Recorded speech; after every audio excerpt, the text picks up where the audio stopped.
Hello guys! It's me, your Ate Maren! Welcome sa aking channel. Ngayon ay aalis tayo. Kaya samahan niyo ako. Gora na!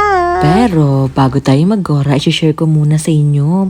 Ito pala yung ginagamit namin pag nagtulog kami ng asawa ko. Gusto kasi namin matulog na may pang romantic na light. Alam mo yung parang ang sweet-sweet lang na nagbiblink-blink yung light ng candle. Ang sweet. Dito nga ginigising ko na yung asawa ko kasi magpapahatid na ako sa kanya doon sa studio kung saan ako nagtatakbo everyday. Sobrang natutuwa naman ako kasi hindi ngayon cloudy pero yung bintana namin parang pagod na, malibag din. So eto nga, tulog pa rin yung asawa ko kaya ako ipapalabas na kasi pag narinig nito yung pinto, for sure babango na yan. Ganun siya ka-sweet. No limugmog, just hatid me lang there. Ganon. So, hindi kami gagamit ng kotse for today's video. Gusto ko lang ng Honda Beat ang gamit namin kasi mas mabilis para hindi kami matagalan makarating sa studio.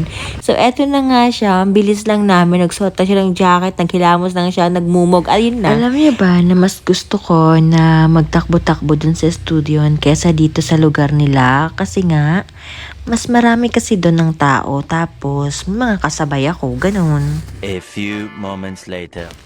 At after ng ilang oras, ayan na, natapos ko na yung 10,000 step.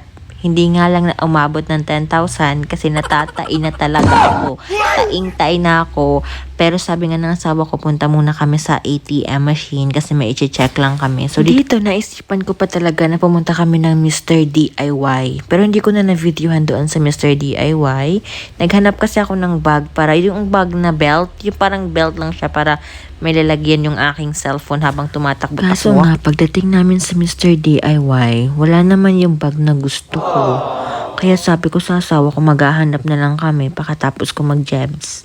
Eto, pagdating naman namin, sabi ng asawa ko, magstay lang ako dito na feeling ko ba, ayan yung outfit ko sa pagtakbo-takbo ko na sobrang ganda pala magtakbo sa studio kasi may mga napipicture-picture sa'yo na para bang ikaw yung motorista na pinipicturean. Yun. Tapos dito naman sa gasoline station nila, meron ako nakitang mga baby shark. Ayan, kaya vinidyoan ko na lang din. Ayan o, kita nyo yung shark? Malamang, kita nyo yan.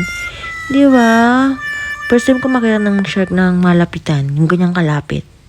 So dito pagdating ko sa bahay, putol-putol na, hindi na maganda yung pagka-video ko. Grabe yung pawis ko Alam mo ba, na para bang ano pa, tapos ang pangit pa ng pangyayari kasi nga tayong-tay ako, nabasa yung paa ko, parang sumakit yung legs ko guys, kasi nga naglakad ako ng 10,000 step, tapos binasa ako, oh my god, talaga grabe, parang may something nakakaiba sa paa ko. So eto na nga, sinishare ko sa inyo, na kailangan ko talagang mag-exercise na sa braso kasi yung braso ko yung pinakamalaki. Higit pa dyan sa nakikita nyo. Ang laki ng braso ko, ang laki ng tiyan ko, ang laki din ng tabay ko guys. So pinapakita ko sa inyo yung aking smartwatch na malulubat na. Ayan, share ko lang sa inyo na 10:44 na ng umaga. So, natapos po ako mga 1 hour and 30 minutes sa pagtatakbo-takbo ko. Tapos, 10,000 steps siya. Hindi nga lang na kompleto, pero yung mukha ko, sobrang, akala mo naman talaga, kinaganda mo yan. So, dito naisipan ko, baka makahelp to para mabawasan yung taba sa tiyan ko. So, akala mo naman talaga, kasi wala ka talagang pang, exercise. Kasi nga, dito kasi Indonesia. So, wala akong mga gamit dito.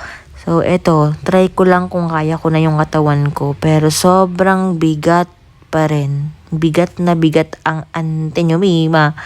Wala akong ibang vlog, pero pwede kayong mag-comment kung ano yung gusto nyong vlog na makita nyo dito sa channel natin.